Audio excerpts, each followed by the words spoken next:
That's the Chinese ship everyone is talking about. It's called the Yuan Wong 5. Is it a research vessel or a giant snooping device? These questions are back in focus because Colombo has made a U-turn. Last week, Sri Lanka refused to let the Chinese ship dock. Today, it rolled out the red carpet for the very same ship, and India has reason to be worried. Is China spying on India from a Sri Lankan port? What is India's mechanism for defense and response? This is our cover story tonight.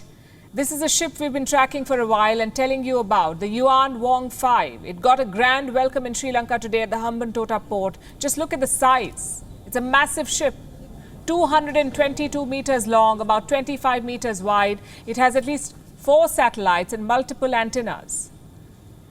Does this look like a research vessel to you? We have our doubts, so does Sri Lanka. Earlier, the ship was supposed to reach on the 11th of August. Sri Lanka blocked it. Then China pulled some strings, met with Lankan officials in Colombo, got the required permissions, and on Saturday, the ship got a green light to dock. Remember, all of this happened despite India's strong opposition. India expressed serious security concerns. Colombo looked the other way. Listen into what a lawmaker said today. He was representing Sri Lanka's president, Ranil Wickremesinghe, at the ceremony to welcome the ship. Yuan Wong 5 has reached Sri Lanka, Hambantota port, and there had been a small controversy and it has been all settled. And the government has given permission for this to berth in Hambantota port. It's a peaceful mission. It's a peace mission, he says. What does that even mean?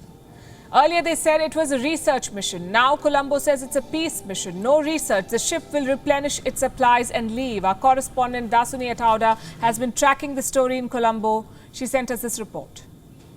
Sri Lankan government deferred its entry a few weeks ago. Nevertheless, has now allowed for this military vessel to be docked at the Hambantota port purely for replenishment activities. Also, Sri Lanka's Ministry of Defence has made it very clear that they had requested the Chinese military vessel to prevent from any and all research activities during its week-long stay here at the Hambantota port.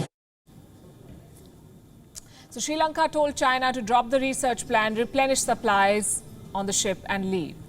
And China has apparently agreed. Its ambassador to Sri Lanka was at the Hambantota port today and he did not miss the opportunity to take a dig at India. Listen to this now. You have experienced some different rough weather this time on the Indian Ocean. The port call of Yuan Wong 5 to Hambantota finally comes through. It manifests not only your courage, tenacity and invincibility, but also the deep-rooted, unfading and enduring friendship between our two countries. The Chinese ambassador wanted to make sure that his message was heard, so he came with a translator. Where does this episode leave India?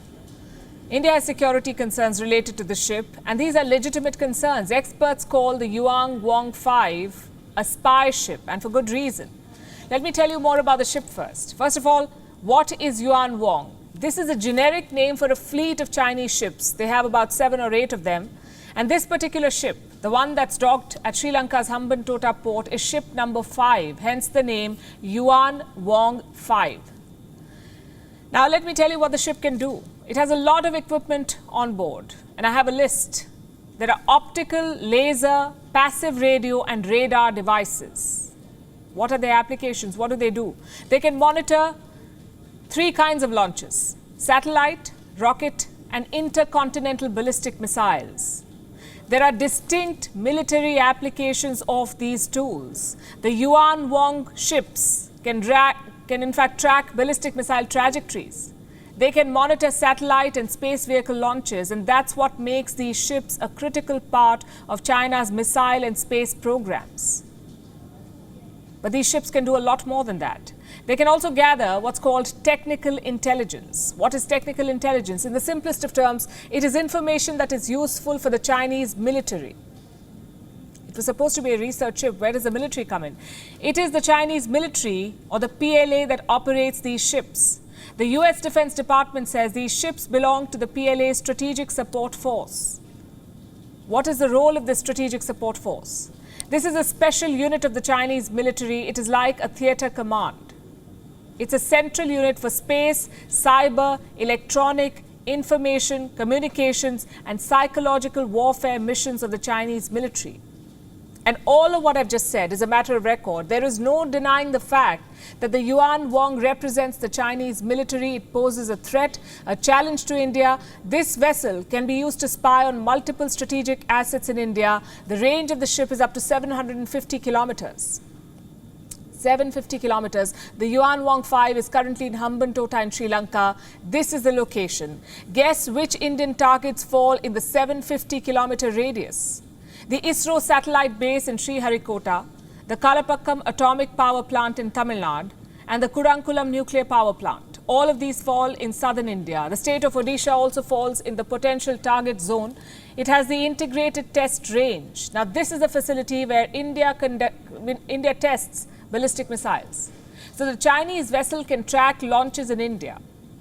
What else is on Beijing's radar? At least 3 other ports and assets of the Indian Navy. So basically, a lot of Indian assets could be exposed to China. What is New Delhi doing to mitigate or counter this threat? The Indian Navy is believed to be keeping a close eye on the Chinese ship. Its activities will be monitored. Also, India is developing closer ties with the Sri Lankan Navy. A few days ago, the Vice Chief of the Indian Navy was in Colombo. This was a 2-day visit.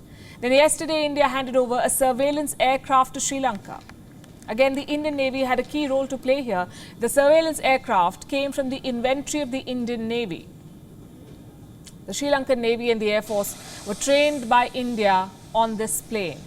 So there is growing synergy between the two navies, also in the political leadership. India and Sri Lanka are deepening ties, but clearly that's not enough to counter the Chinese influence effectively. Is Sri Lanka's decision a snub to India? I would say that's a simplistic assessment. Because try to look at this from Sri Lanka's point of view. It must keep both India and China in good humor. It needs a bailout from the IMF, the International Monetary Fund. Sri Lanka needs that money urgently, and that will not happen until China restructures its loans to Sri Lanka. So Colombo doesn't really have a lot of diplomatic wiggle room, and India has no option but to slowly wean its neighbors away from China. In the meantime, Indian forces must be ready to shield India's assets from the Chinese. WION is now available in your country. Download the app now and get all the news on the move.